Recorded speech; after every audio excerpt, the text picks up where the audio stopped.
Et bonjour Guy Carlier. Bonjour Maxime, bonjour à tous. Merci beaucoup d'être avec nous ce matin. On retrouve votre plume unique dans le paysage avec bien sûr une actualité qui vous a légèrement influencé. Et si depuis le début de cette période de fête, on ouvre ensemble les cadeaux qu'on peut découvrir au pied du sapin, dans cette chronique forcément, on va retrouver un peu de la France de Brigitte Bardot. C'est vrai, d'autant que Noël est déjà loin et la triste actualité de ce matin ajoute à la mélancolie. Mais enfin, la vie continue, la fête continue. Et après avoir gâté les enfants la semaine dernière, eh bien, cette semaine, on va se faire plaisir et fêter la nouvelle année, car nous voici dans la semaine du New Year's Day.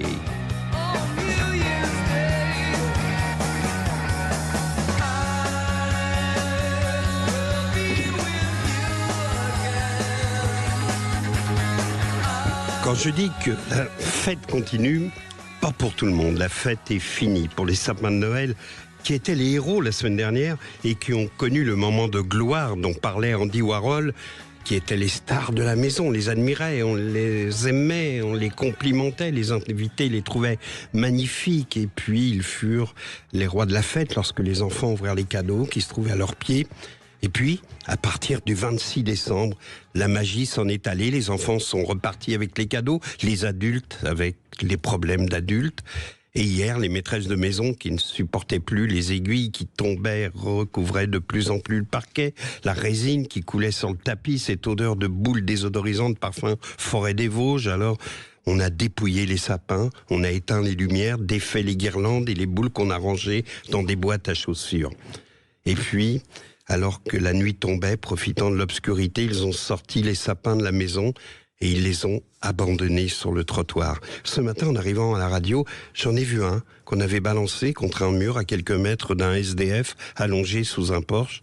J'ai regardé un instant en disant que les hommes sont décidément bien cruels avec ceux qui ne leur servent plus, et j'en étais là de mes réflexions mélancoliques quand j'ai vu arriver dans la rue déserte une mémère emmitouflée dans un manteau de fourrure, une chapka enfoncée sur la tête, qui faisait faire son tour matinal à un chihuahua qui lui ressemblait.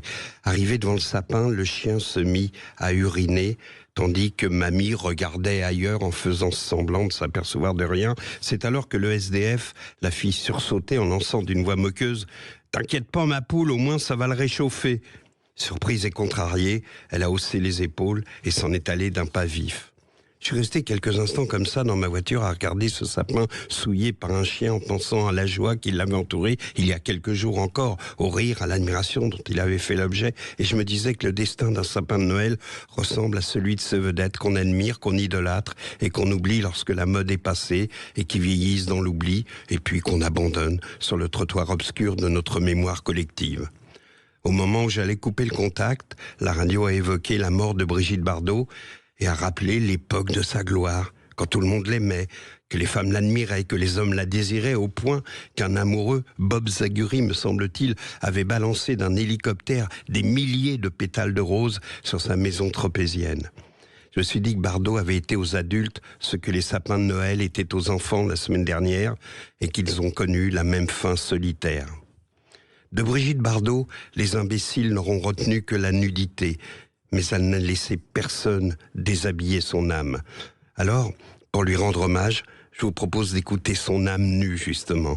Écoutez-la, elle chante a cappella, à voix nue, sans artifice. Si vous êtes attentif, vous entendrez toutes ses fragilités et toutes les blessures qu'elle cachait sous les projecteurs. À demain. Sur la plage abandonnée,